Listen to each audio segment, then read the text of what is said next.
agenda kita hari ini sama besok adalah untuk pematangan coaching session untuk materi yang sudah kami delivery selama 12 sesi pertemuan sebelumnya. Yang dimana hari ini kita akan membahas sebagian daripada materi tersebut dalam ruang lingkup operasional. Kemudian besok Pak Nyoman Astamo akan mematangkan kembali topik-topik yang terkait dengan bisnis relationnya, apakah marketingnya, finance-nya, dan seterusnya. Nah, karena kita juga akan punya sesi ujian di akhir batch ini, di sesi ke-15 minggu depan, kami menyediakan 50 soal, ya jumlahnya 50 dengan kategori multiple choice, jadi pilihan ganda. Jadi boleh harapannya peserta bisa mengeksplorasi pengetahuan dan wawasan yang kami berikan berdasarkan pilihan jawaban yang disediakan. Jadi sehingga dalam menjawab itu nanti peserta sekaligus akan dilatih untuk melakukan analisa terhadap topik soal tersebut. Kan kita sebenarnya konsepnya di Niki karena Niki Road to GM atau GM Course. Di GM itu kan kebanyakan kita memang harus kuat di analisa, ya, termasuk menganalisa soal gitu, ya. Nah, beberapa itu mungkin sebagai kisi-kisinya misalnya, ya soalnya seperti apa itu kami bahas dalam 2 hari ini. Tujuannya supaya peserta nanti bisa menguasai topik soal tersebut dengan baik, biar tak bingung gitu, ya. Jadi saya juga akan memberikannya secara random, jadi tidak berurutan begitu. Tujuannya adalah supaya waktu kita ini bisa efektif, mana yang perlu saya tekankan lebih banyak dan yang mana mungkin kita butuh pembahasan ringan saja, ya. Tapi karena Niki mumpung cuma berdua saja, mungkin saya lebih banyak akan diskusi kembalikan kepada Pak David sama Pak Yowin. Kira-kira ada nggak bahan pertanyaan yang mau disampaikan sehingga kami bisa ulas gitu. Ada yang belum dimengerti atau yang ingin perdalam mungkin dalam materi-materi yang kemarin itu. Karena adalah bagaimana problem solving juga, teknik problem solving ini mungkin kita bagus pakai simulasi, ya. Kalau problem solving teknik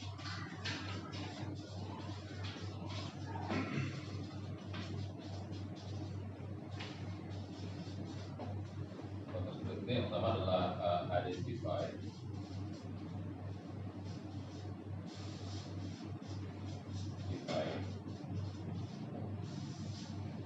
kemudian opsi,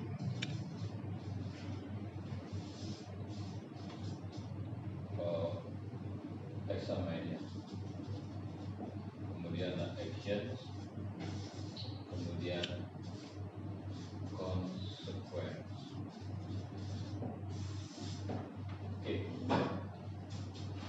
Identify, mengidentifikasi, mengenal, kemudian mendefinisikan, memahami, ya. Kalau ini baru tahu, oh namanya komplit, oh dia komplitnya karena apa. Kemudian examine option atau opsi, kira-kira apa tindakan saya. Kemudian action, mulai dilakukan dengan memindahkan kamar, dengan memberikan kompensasi. Kemudian lihat hasilnya, apakah tamunya sama? Ya. Oke, simulasinya sekarang begini. Apa yang Anda lakukan ketika tamu komplain sudah 3 kali menyampaikan di kamarnya banyak nyamuk? Apa kira-kira dari sini? Pak Iwin, identify-nya apa kira-kira? Ini sudah sampai ke FOM masalahnya. Pertama, ke service ngedel, sudah diinfo housekeeping. 1 jam lagi komplain tamunya, tambah marah dia, supervisornya gitu, ya. Kemudian sudah lagi diingetin, tolong dong, oh ya sekarang saya mau balik ke kamarnya, ya. Semprot banyak, ya. Ketiga kalinya tamunya datang lebih, saya mau ketemu sama manajer Anda, kamar saya banyak nyamuk. Nah, ini apa nih yang dilakukan oleh Pak Yewin? Identify-nya apa? Celah mungkin mengidentifikasi ada celah yang udah tahu, Ya. yang udah tahu. Jadi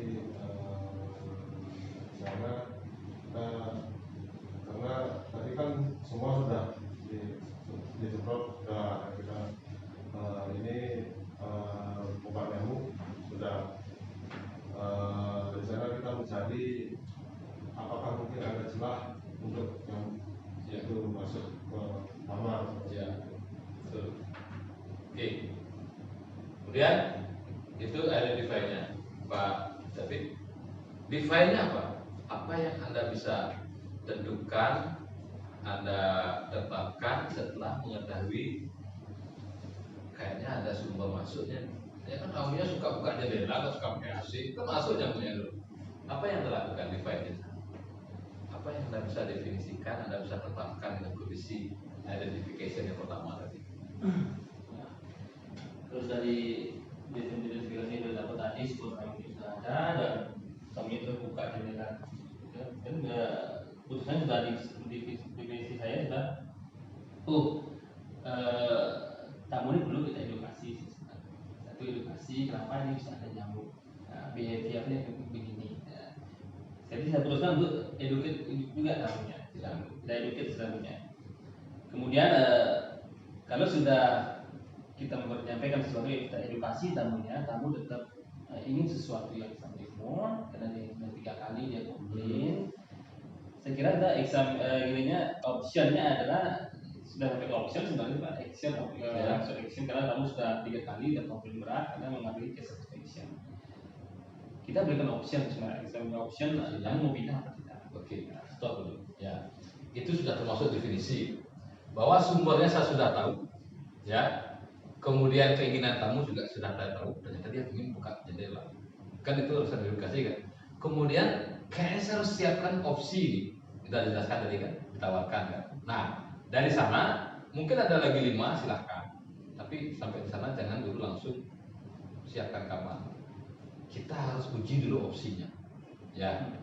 Apakah yakin kamu senang dengan pindah kamar sementara dia strong request kamar itu, kan bisa aja, kan begitu. Maka mungkin saja salah satu opsi yang kita akan ajukan adalah memasang ini jaring net, karena dia tidak mau pakai AC, tetapi dia butuh airi dari luar, udara dari luar. Kemudian kita juga berupaya supaya tidak ada nyamuk yang masuk, mungkin harus pasang jaring net nyamuk, mungkin salah satunya. Atau yang kedua, kalau kami dibuat, kami tambahkan obat nyamuk bakar. Karena kalau obat nyamuk semprot itu adalah untuk membunuh sebenarnya. Nyamuk itu disemprot mati gitu loh. Tapi tidak menjamin obat nyamuk semprot itu nyamuk datang dia akan mati, tidak menjamin. Kalau dia tidak disemprot dia nggak mati.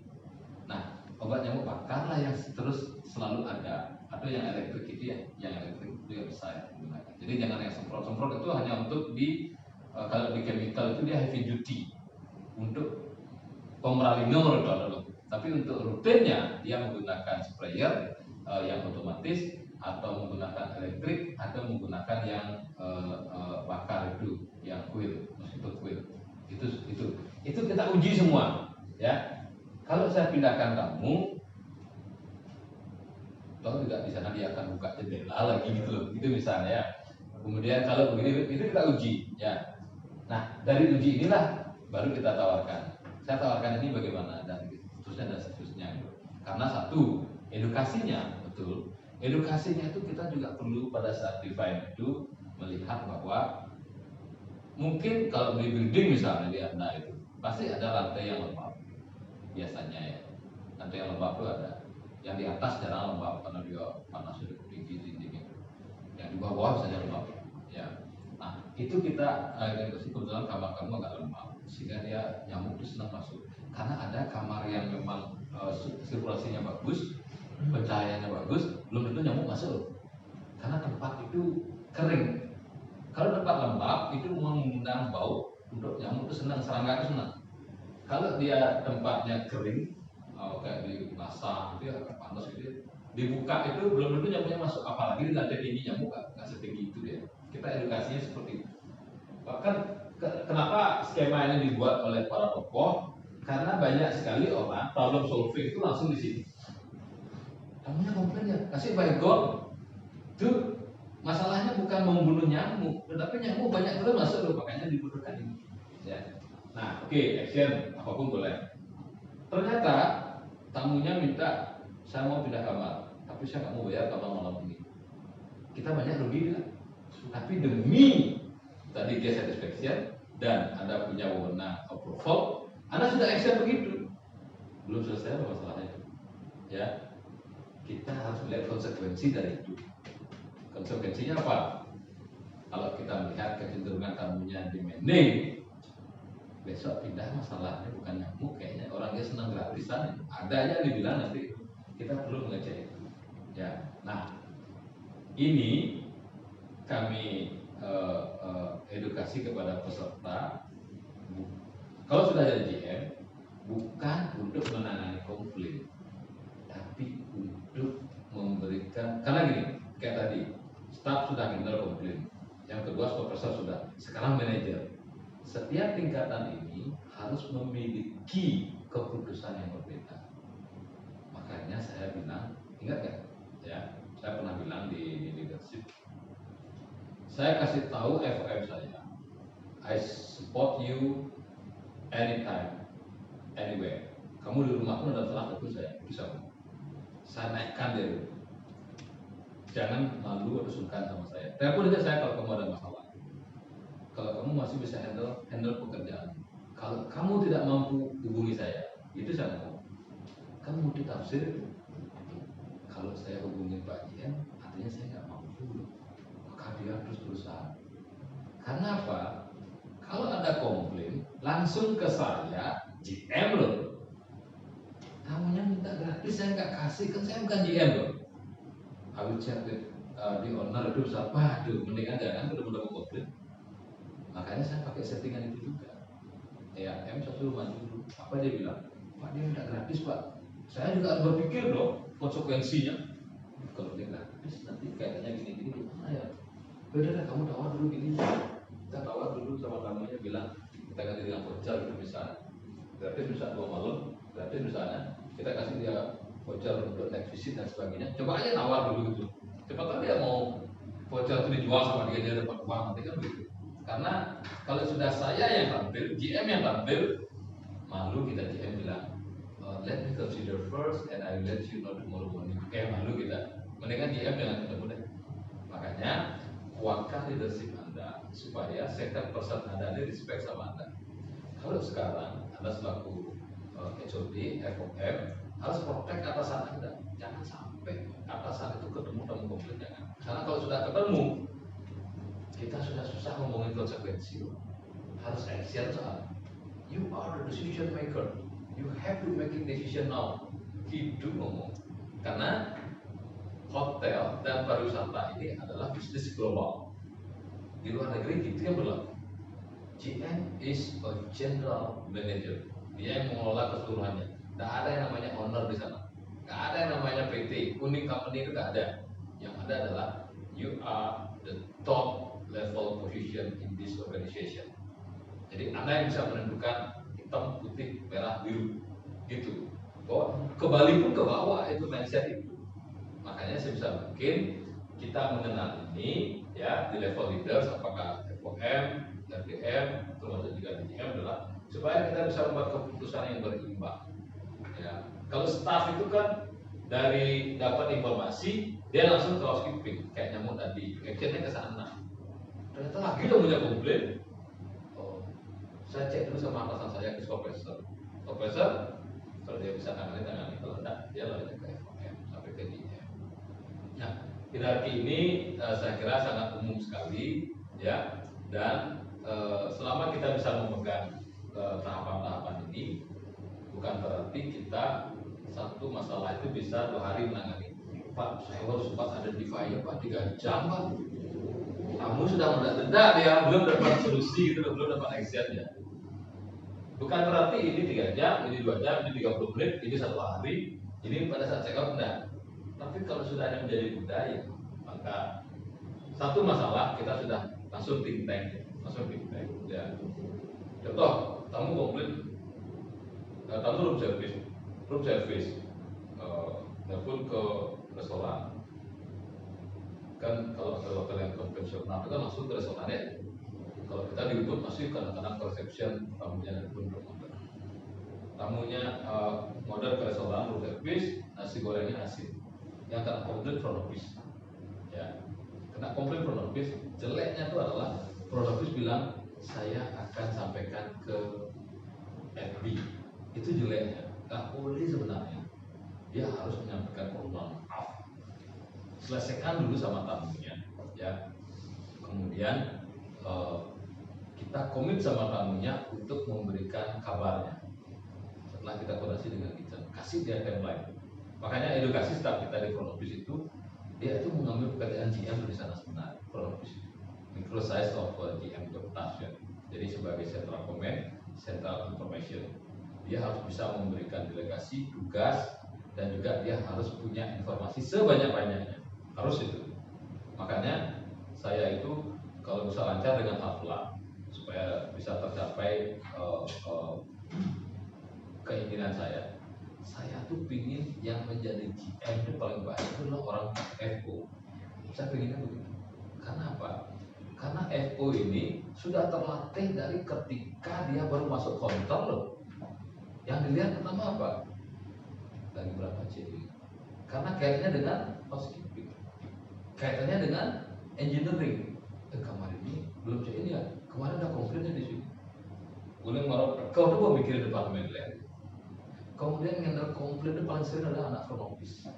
Dan front office sesedih apapun keluarga meninggal di rumah, sesakit hati apapun, habis dimarah sama suami di rumah, kemudian sekecewa apapun, kemarin habis hilang motornya, di depan tamu harus tetap bersih. Seduk pasangan sudah diseduk dulu. Jadi anak front office itu menurut saya dari segi mental, psikologi, dan juga motivasi paling depan sebagai GM. Saya sempat berantem sama orang sales.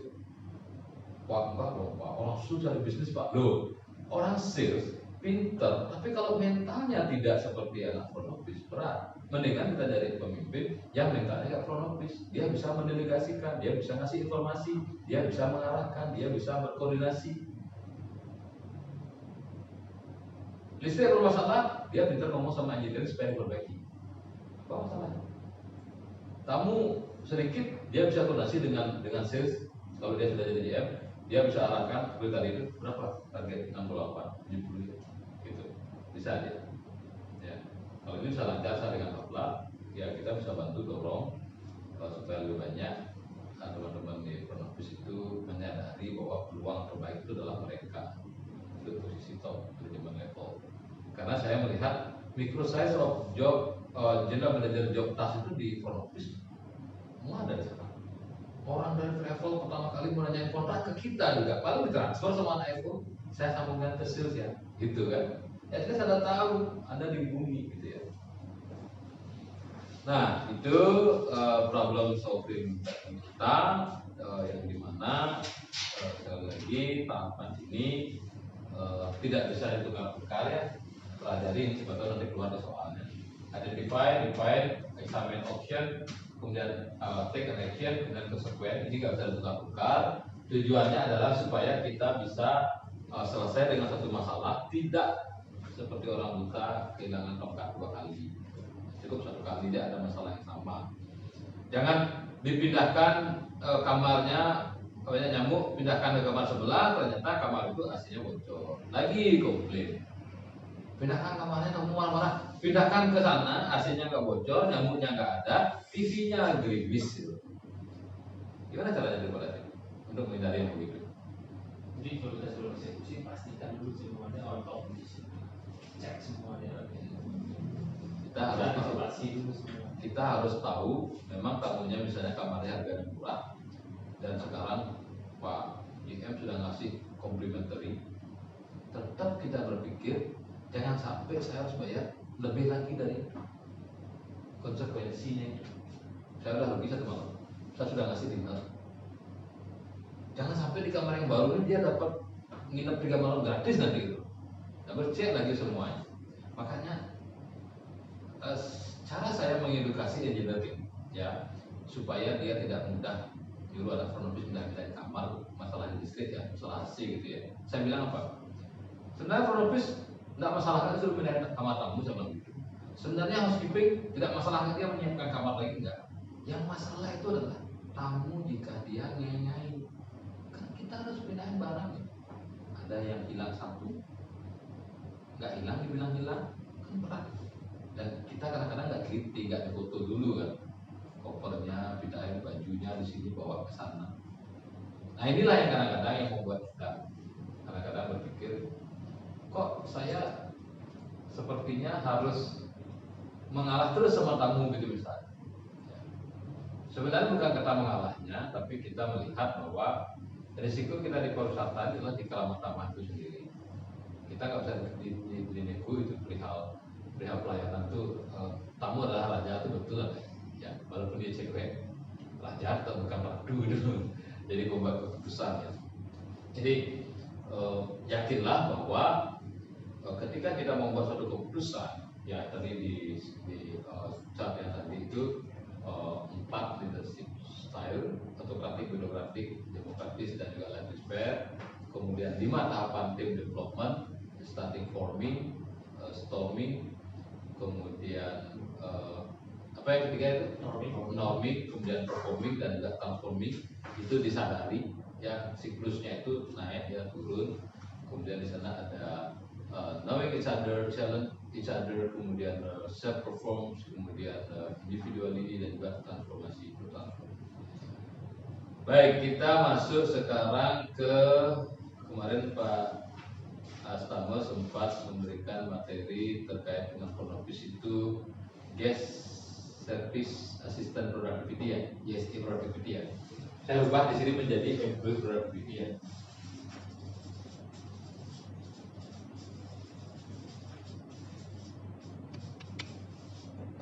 Kalau di materi, kemarin GST ya. Ya sama aja, employee productivity. Seorang GM perlu menganalisa employee productivity ini. Ini kaitan dengan apa ya Pak Ibu ya? Kalau employee productivity ya, apa topiknya di sana? Yang kita bahas itu apa ya? Membahas tentang karyawan sebagai operator, sebagai pelaksana. Ya.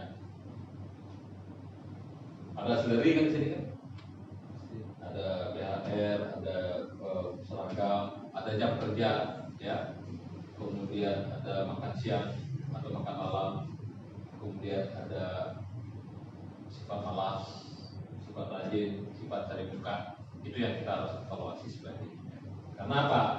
Karena sehebat apapun, baik strategi, baik target, baik plan, baik titel GM-nya itu doktor bla bla bla bla bla ya. Kalau employee kita ini tidak terintegrasi, maka semua yang tadi itu buyar. Wih, paketnya keren, staffnya ini jarang masuk, tidak customer is a king gitu loh. Konsepnya adalah tamu mulai cerewet. Nah ini salah. Coba mulai sekarang ya, larang staff Anda untuk bicara, Pak emang tamunya cerewet, tenang gitu. Jangan, cerewet adalah tugas dia. Ya, tugas dia cerewet tamu itu. Pertanyaannya begini, kok kamu biarin dia cerewet? Kok kamu kasih dia kesempatan cerewet?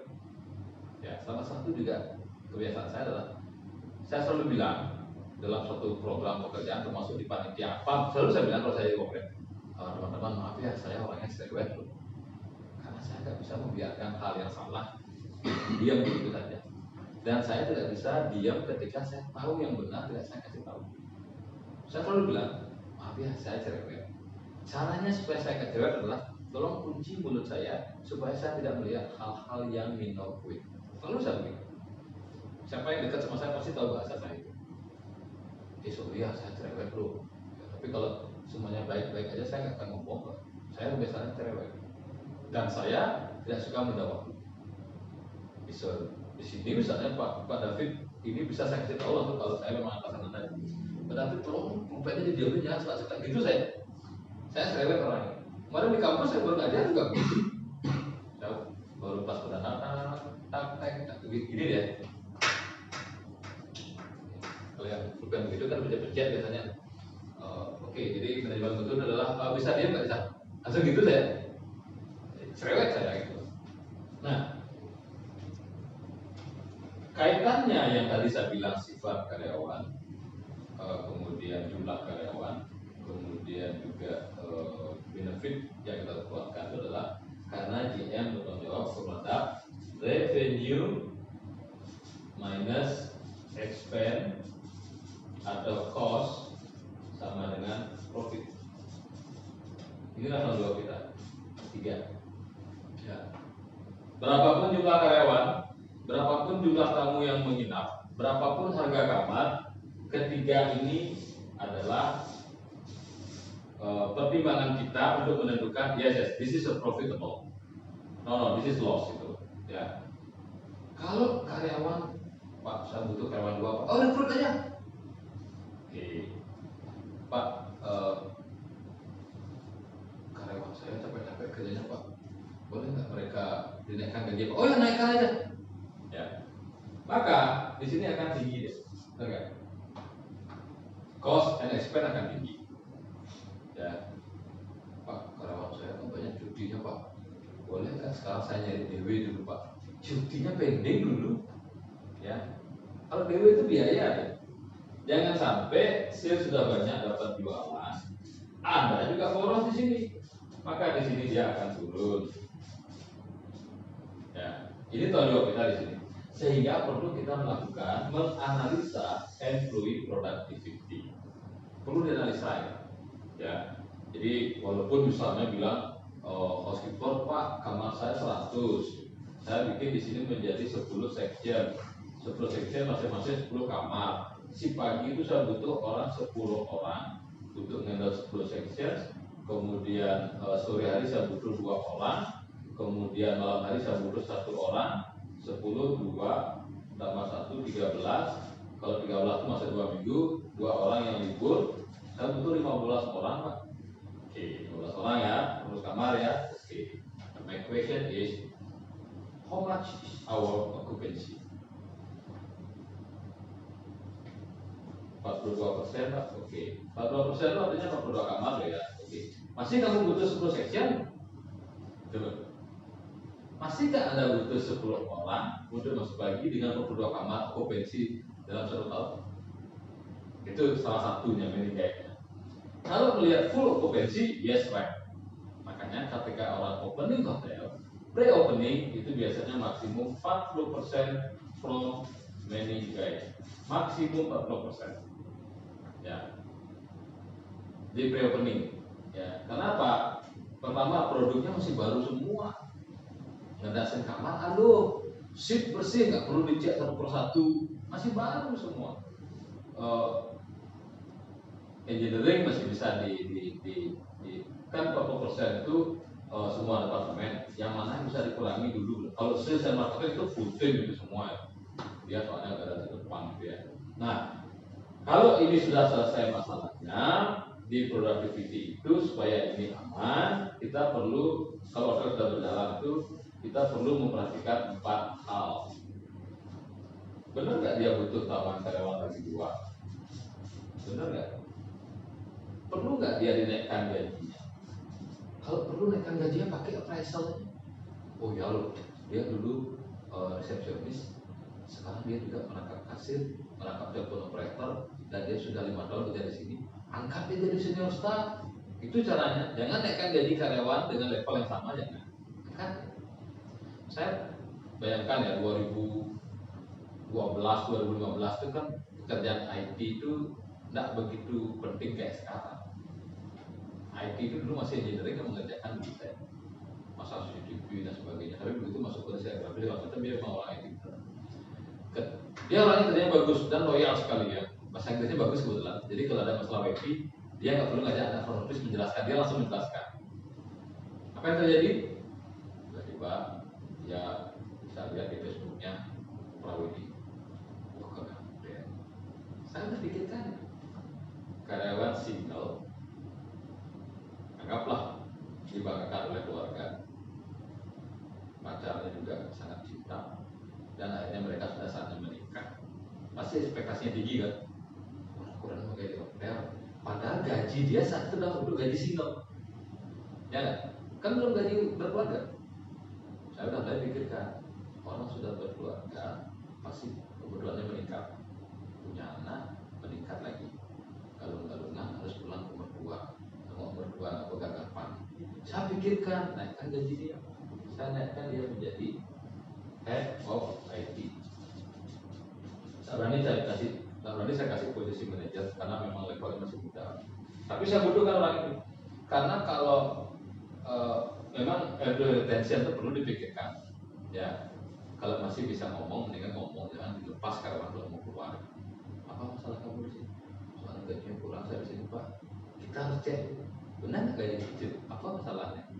Ya, kita coba cari celah. Kalau dia memang ingin kita pertahankan, kenapa kamu mau keluar? Saya dapat lowongan di sana Pak. Jadi apa? Jadi supervisor Pak. Oh naik posisi kamu ya? Ya. Kan jauh saya. Nggak apa-apa ya, saya jadi supervisor. Oh orangnya butuh jenjang karir. Oh ternyata benar 8 tahun dia masih jadi staff jadi sini gitu. Kita harus bisa perhatikan itu ya. Maka untuk bisa mengamankan ini employee productivity, kita bisa lihat apakah selama ini layout kita dan juga positioning ini sudah benar. Yang tadinya nggak tahu sekarang masih ada telepon operator nggak sekarang? Nggak ada. Ya. Sekarang semua konsul sudah di depan, masih nggak perlu orang ke belakang angkat telepon nggak? Oke. Artinya layoutnya sudah benar. Jadi konsul telepon itu sudah di depan, langsung di counter. Kemudian kalau dulu itu kan alasannya karena trafficnya tinggi, anggringnya keras sekali dulu telepon itu, makanya harus ada telepon operator. Harus di belakang dia di operator room memang ada PMDI konsul sana itu biasanya. Kalau sekarang ini kan sales juga kebanyakan sudah membuka direct lainnya, langsung ke sales, langsung banyak juga yang begitu. Nah tujuannya adalah jangan sampai ada pekerjaan kita yang biasanya dikerjakan 1 menit karena jalannya terlalu jauh atau mungkin kayak di kitchen dia masaknya di sini, platingnya di sana. Nah itu kan butuh waktu tuh. Dari sini dia butuh tempat dulu, kemudian dia harus berpindah, buka pintu sampai di sana, ngambil piring untuk plating, baru dia plating. Itu take time. Artinya dia tidak produktif ketika bekerja. Sehingga yang misalnya grill harus selesai 19 menit, akhirnya dipotong, ditambah lagi 2 menjadi 21 menit. Kita berpikir, Pak, soalnya saya masak Pak, saya juga bawa ke sana Pak, kemudian plating Pak, saya minta tambah staff Pak untuk ini Pak, nambah staff jadinya di sana. Padahal harusnya kalau di sini balik badan saja, platingnya di sini atau di sebelah sini, saya bisa lebih cepat. Ya. Maka yang kita perhatikan adalah layout positioning yang pertama, apakah ini sudah sesuai. Ya. Kemudian yang kedua adalah SOP dan sub backgroundnya. Kan saya pikir ya teman-teman para pimpinan itu setiap tahun itu review SOP ya kan. Pak bayangkan Pak David, Anda misalnya berapa tahun di Lugia Pak? 6 tahun misalnya. Kebetulan 6 tahun itu masih banyak staf yang Anda ajak kerja dari 6 tahun juga ya misalnya ya. Kemudian semakin lama ini komplain kamu bervariasi. Kalau dulu mungkin masalah kamar belum ready aja. Kemudian berikutnya mulai kamar lupa.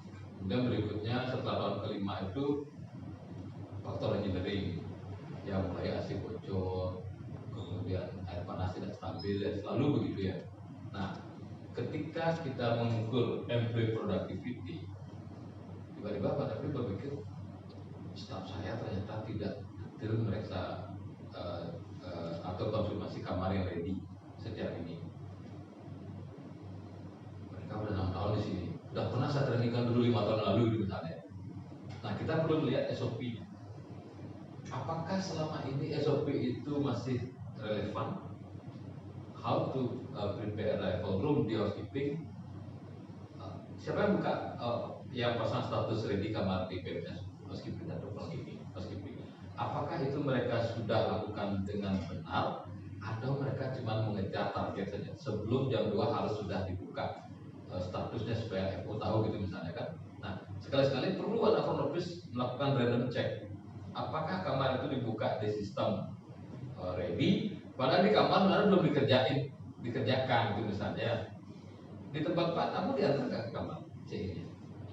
Sekarang tidak semua Pak diantar. Ya. Jadi ya kita tamu sendiri, Tamu sendiri kan? This is your key card, kemudian the lift is over there, your room is in the second floor, the room number is bla bla, kan begitu ya? Oke. Nah, dengan kondisi demikian, apa yang terjadi ketika sistem itu dibuka atau diposting ready, tapi ternyata sebenarnya nunggunya masih kerja di kamar gitu, ya. Saya di Surabaya kemarin tidak ada aqua. Alasannya housekeeping adalah sudah dipasang, nggak mungkin dong saya nyuri aqua, nggak mungkin. Kemudian alasannya front office adalah kamarnya sudah ready, gitu loh. Yang saya tahu itu kemungkinan pasti dia lupa, dan dia sudah keluar kamar itu dia lapor kamarnya udah ready ya, gitu loh. Kan itu masalahnya, sehingga perlu sekali sebenarnya ada random check sekali-sekali, walaupun di sistem sudah dibuka ready, tapi kita bisa melakukan konfirmasi ulang mungkin sebulan 2 kali lah, random check sekali, dan usahakan ya boleh sebagai FM atau sebagai GM, usahakan ketika ngecek harus dapat hasil sekali. Kalau saya begitu saya harus saya temukan, karena apa? Saya yakin nobody perfect, pasti ada aja masalah dan kita harus bisa menemukan masalahnya.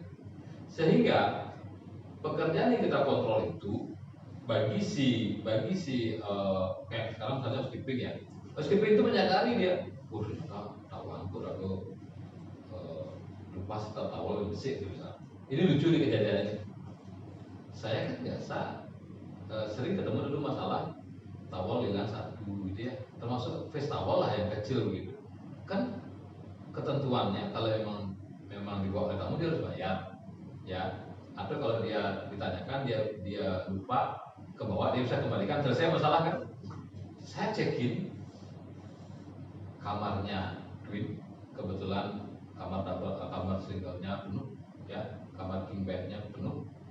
Saya tugas kementerian, dapat saya kamar Twin, 4 towel 2, face towel 1, hand towel 1, slipper 2, aqua 2, pokoknya face towel dan hand towel 1 gitu. Saya telepon ke front office, Mbak tolong Mbak, ininya kurang lagi 1. Bapak kamar berapa? 306 bla bla bla. Oh ya baik Pak, dibawain saya. Dibawain kan? Oke, nah, takutnya saya nanti saya check out dibilang kurang, saya disuruh noroin gitu loh. Dibawain kan? Besoknya lagi begitu, dan sama yang kurang adalah face towel dan hand towel. Lagi saya bilang, kemarin sudah begini loh, sekarang tolong dong dibawain saya 4 ke kamar. Ya, saya bilang dong, enggak, saya butuh satu-satu supaya stok saya balance gitu loh. Harganya 17.000. Ya. Food cost-nya 17.000. Kemudian standar food cost kita adalah 32%. Ini cara nyari selling rate-nya. Ya, selling price-nya.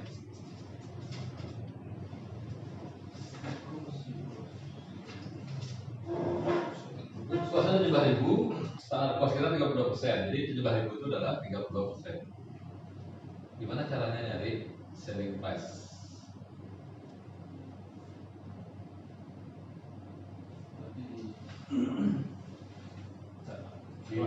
Dihitung aja pakai kalkulator.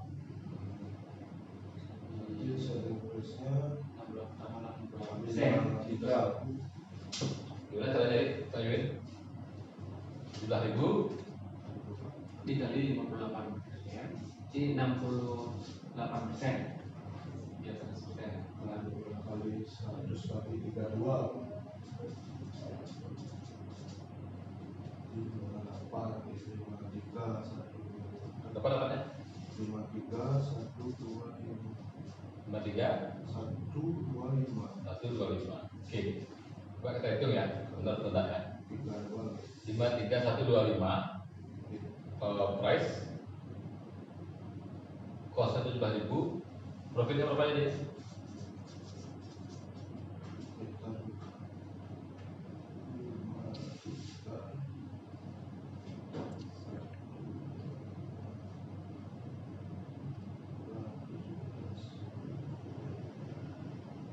125 125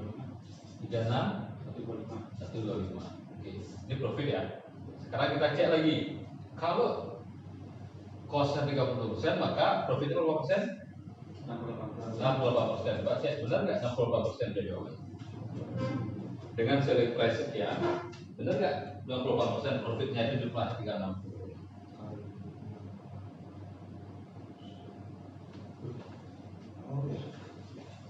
Oh,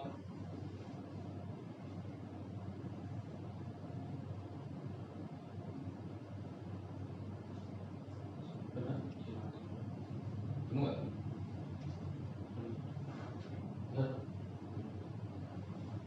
nomor 3125 kali 0,68 dia 6.000. Benar ya? 125 ya.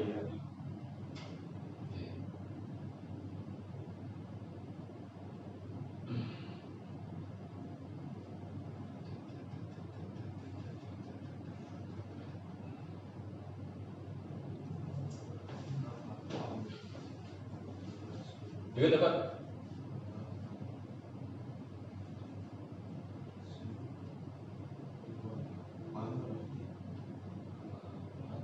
Kemahalan.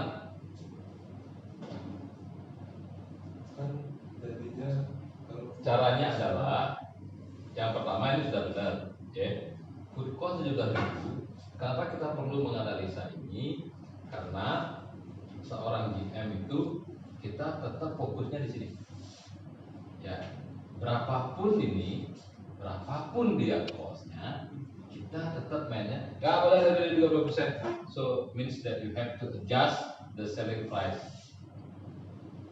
Dengan cara apa? Kita menentukan 17.000 ini harus 32% dari berapa? Caranya udah bener nih. 17.000 kali 100 bagi 32 artinya kok 17.000 kali 32? Salah. Ini baru di ini nih. Baru di apa namanya? 17.000 32% salah.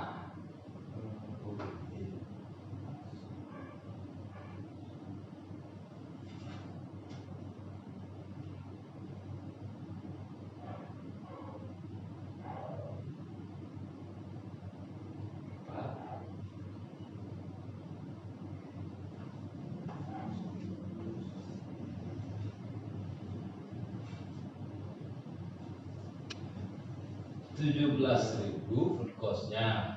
Berapakah selling price-nya supaya dia 32%? ya.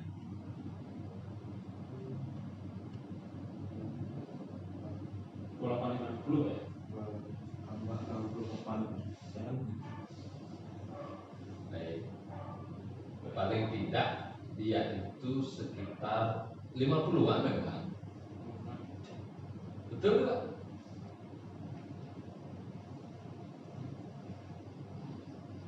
Benar deh, 7.000 kali 100 bagi 32. Benar deh, 53. Profitnya itu kan 53 dikurangi 17.000. Kenanya berapa? 36.000 ya? Profitnya 53.125 dikurangi 17.000. Ya, Betul kan? Nah, sehingga 36.000 sekarang dibagi 53.000. Benar nggak 64% itu saya? 36.125 dibagi 53.125. Biasanya jawabannya 68,833 biasanya.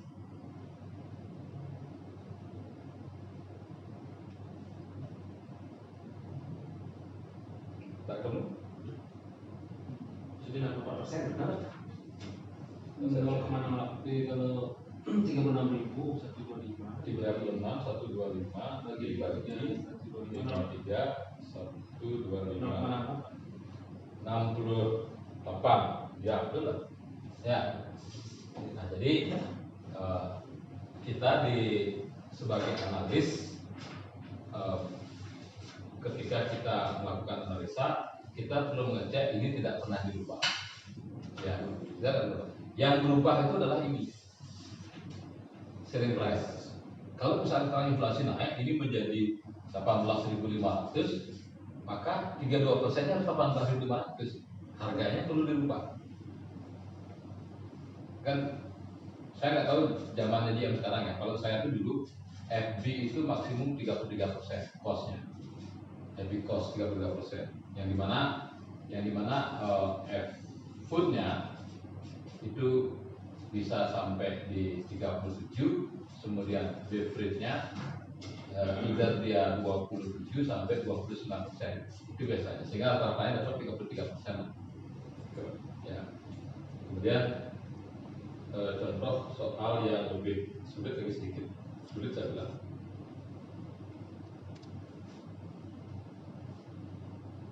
Saya sempat baca ada di sebuah. Oke. Sekarang kebalikannya. Kalau misalnya sekarang ada selling price itu misalnya 125.000, ya. Kemudian profitnya itu adalah 38.000. Ini harga semuanya.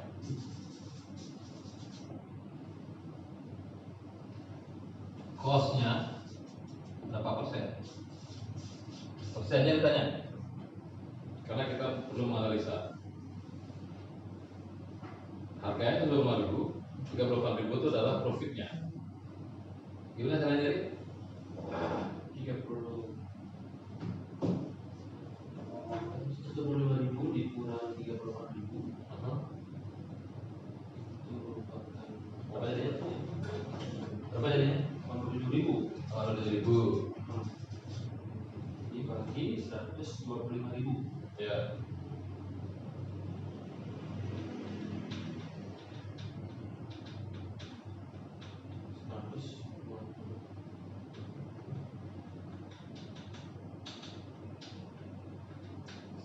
Ini Erika pintar nih yang bikin. Akuntansi soalnya. Iya. Positif ini Berapa?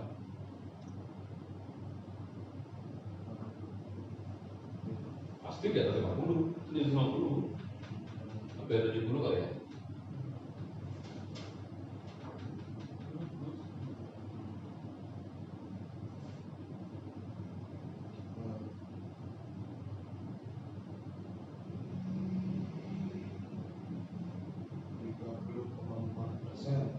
Cost-nya?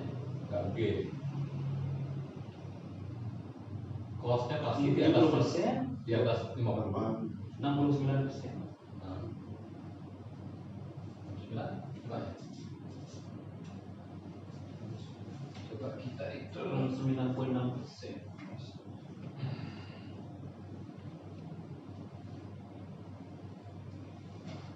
Ini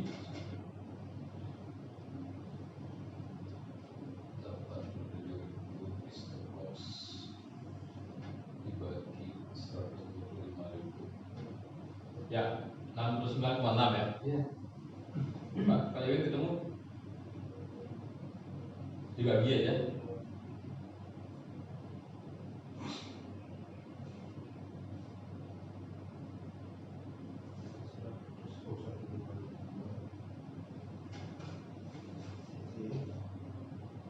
Delapan 7.000 dibagi 125.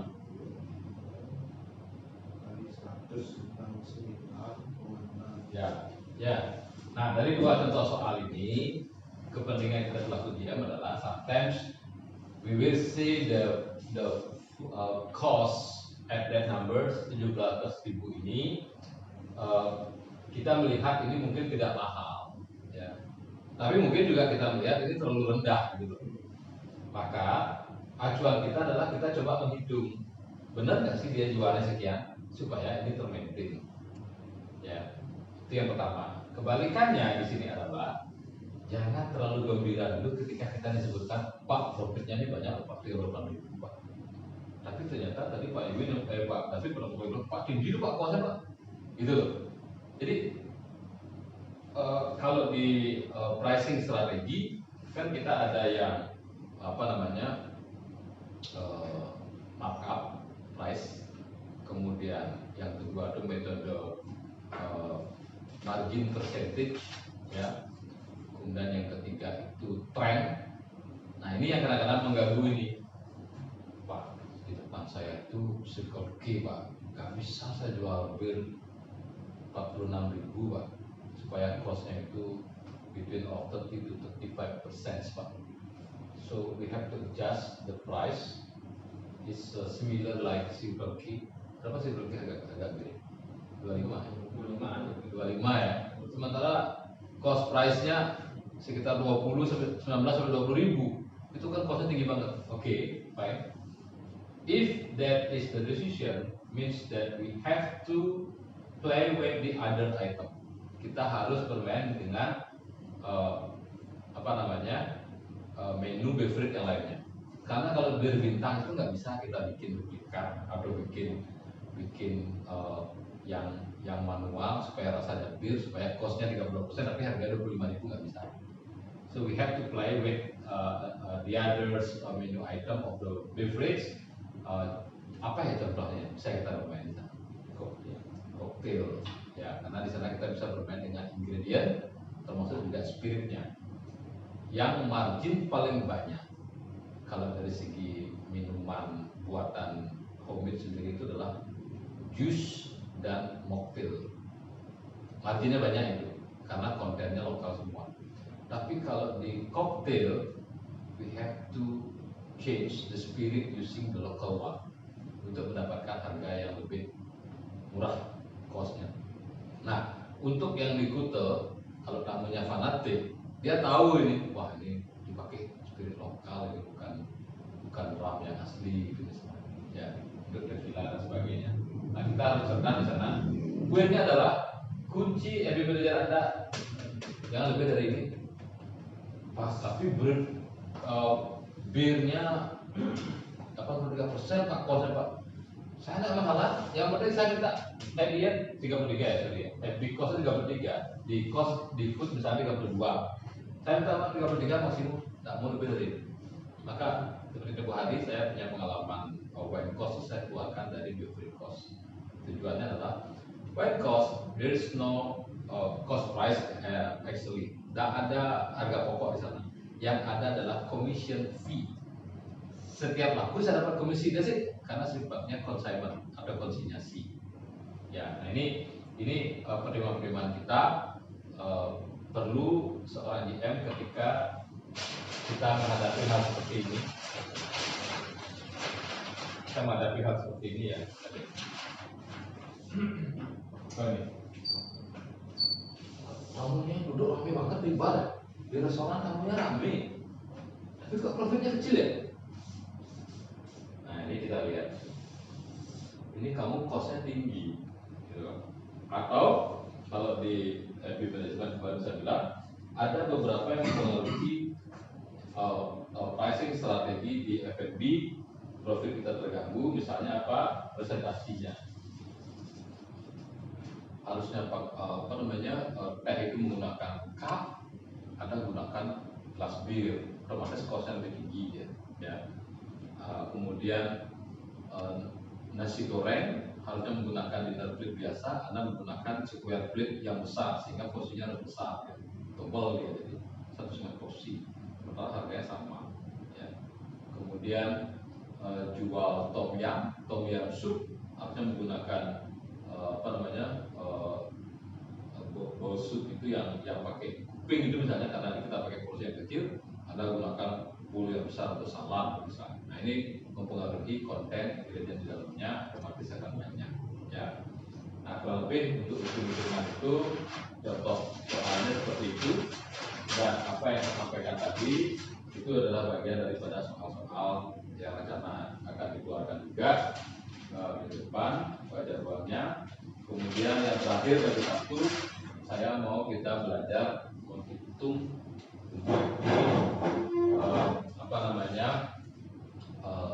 room revenue analysis. Room revenue analysis. Oke. Jadi ketika kita melakukan analisa room revenue, ada dua hal yang kita perlu pakai patokan. Ya, yang pertama adalah budget plan. Yang kedua apa?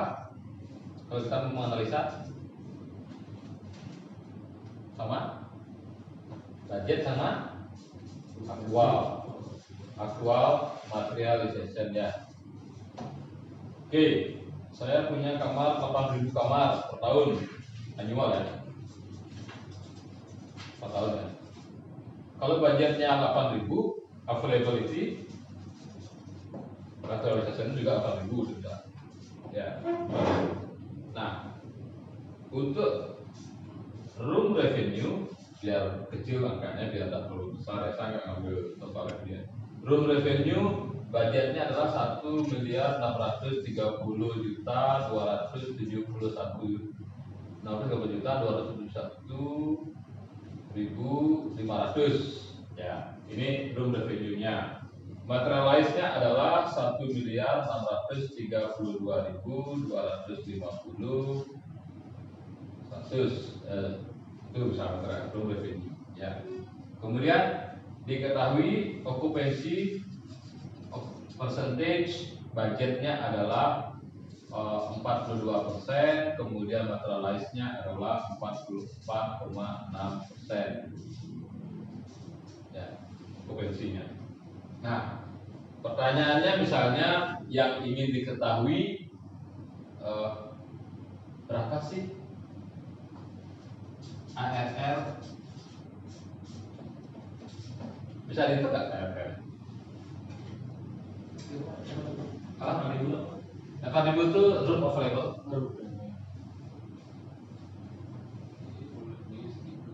Ya.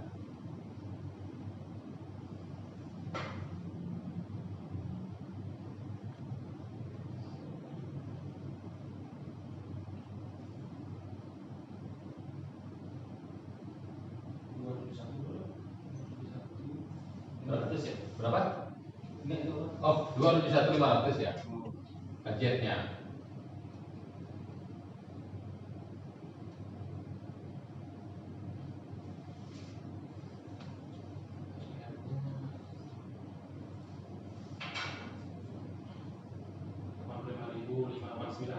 $85.589.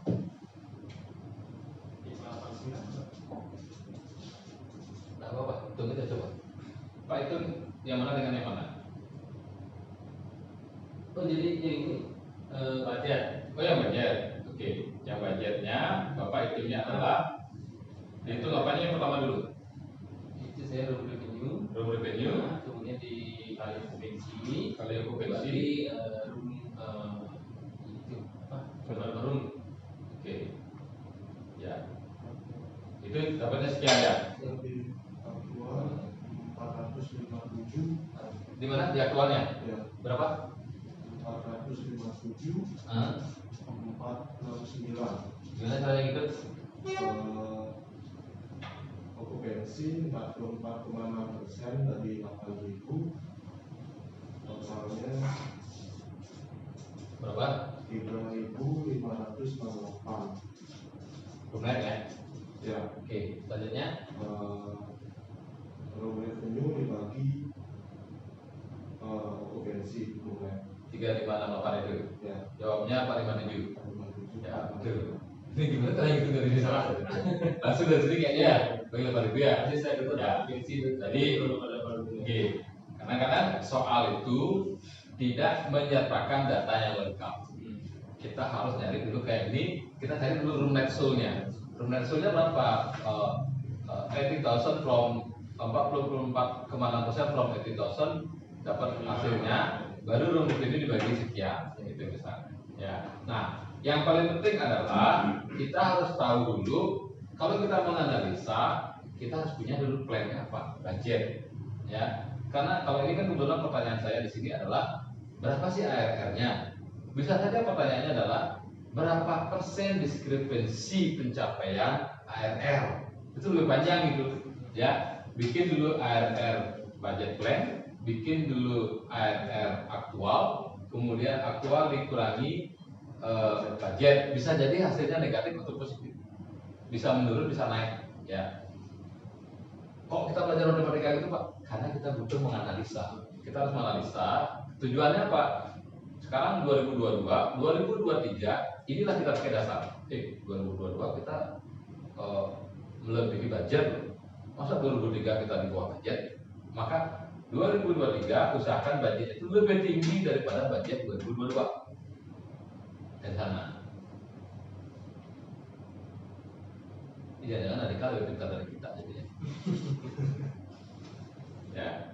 Nah itu kemudian dari sini juga kadang-kadang selain ARR ini kan sangat sederhana sekali ya. Saya pakai contoh sederhana ya.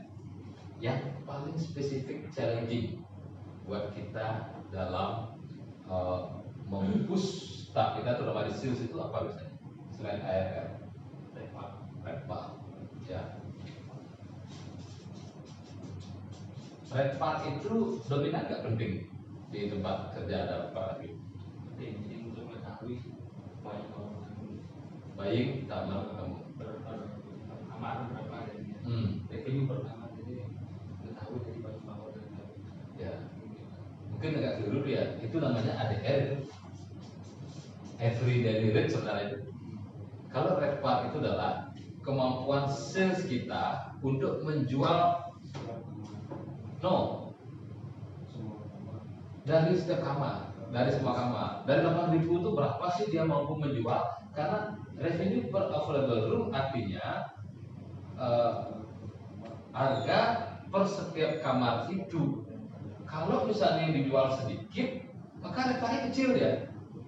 Harusnya kalau ARR-nya sekian, harusnya saya bisa dapat jual 8.000 kali sekian loh harusnya ya. Maka Redpart itu pakai ngepush.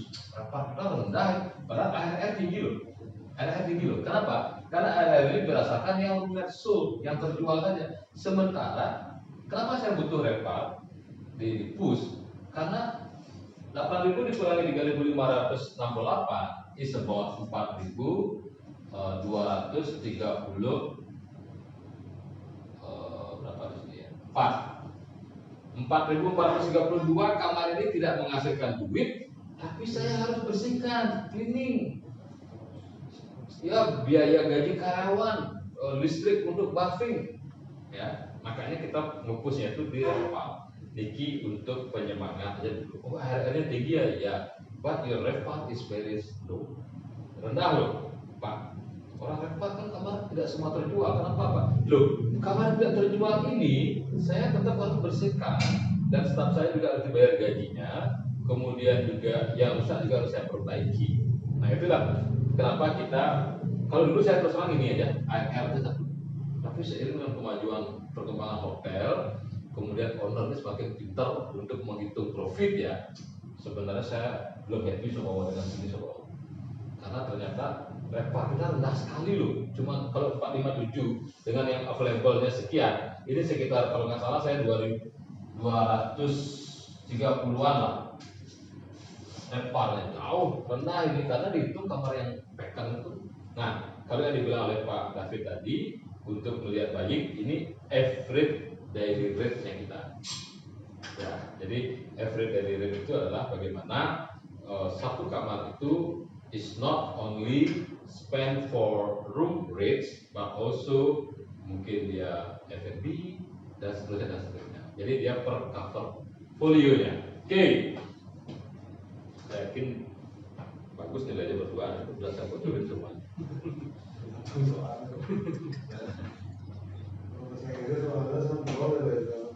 Reading saya kacau. Sebenarnya lebih gampang reading daripada listening loh. Listening Pak. Reading dan listening. Oke. Yang terakhir ya, lagi satu ya. Budgeting itu yang dulu itu kita seringnya itu mengenal itu adalah zero base ya, dan historical data. Sama FOM juga, walaupun belum jadi DM, kita bisa lihat ketika kita baru bergabung di hotel baru ya, Pak Iwi sudah bikin budget kronologis nih, maka yang dipakai data adalah zero base. Pak, saya nanti butuh 3 kertas Pak, saya butuh nanti 2 laptop Pak.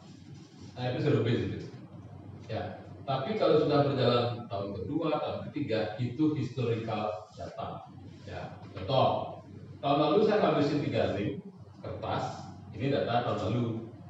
Kemudian tahun ini okupansi katanya tahun lalu kita dapat 22%, tahun ini diprediksi 30%, maka gapnya ini kita perlu dari 3 rate pasti dia meningkat kebutuhan kertasnya, termasuk pulpen, termasuk apa. Itu namanya zero base dan historical data.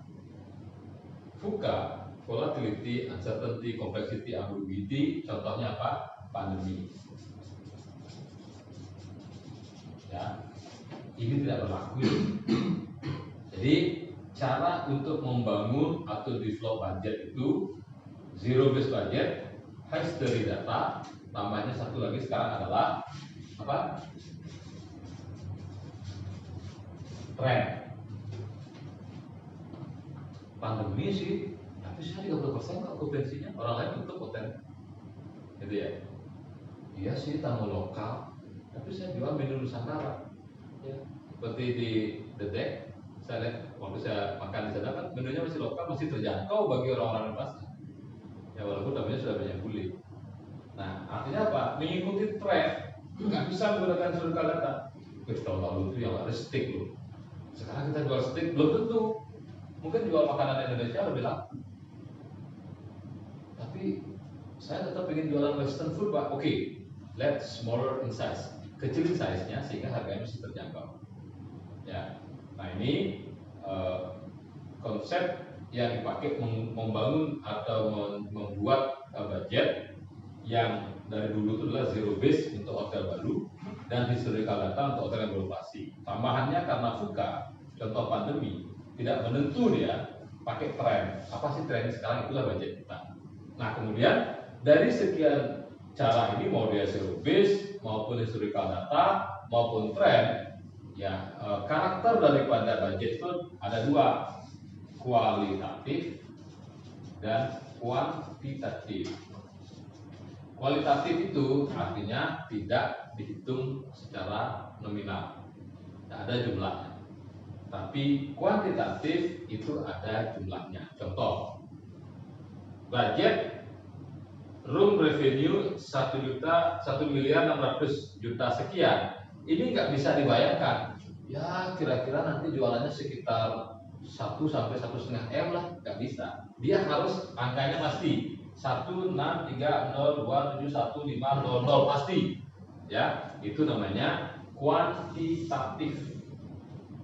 Tak bisa berapa target budget Anda tahun depan, antara 1,2 sampai 1,7 Pak.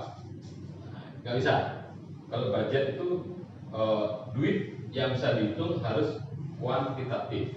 Sebaliknya, yang kualitatif adalah kayaknya genset saya tahun depan harus ganti oli karena 3 tahun ini pandemi tidak ada duit, kita belum ganti oli. Kalau saya tidak ganti olinya nanti meledak gensetnya. Itu kualitatif namanya. Ya, Pak, itu kan tetap bayar Pak. Oh tetap aja nanti. Kalau Anda pakai merek A harganya sekian, merek B harganya sekian. Contoh kualitatif, kuantitatif. Pak Swa, saya mau tahun depan itu perlu ada telepon courtesy training lagi Pak, ada biaya Pak. Itu namanya kuantitatif, tidak kualitatif. Kualitatif itu yang ada ininya, angka-angkanya. FB revenue it should be 15% from the total revenue itu misalnya, itu kuantitatif. Jadi 25% atau 20% yang ditentukan itu sudah menentukan angka. Ya, oke, itu pemantapan kita untuk hari ini. Pas jam.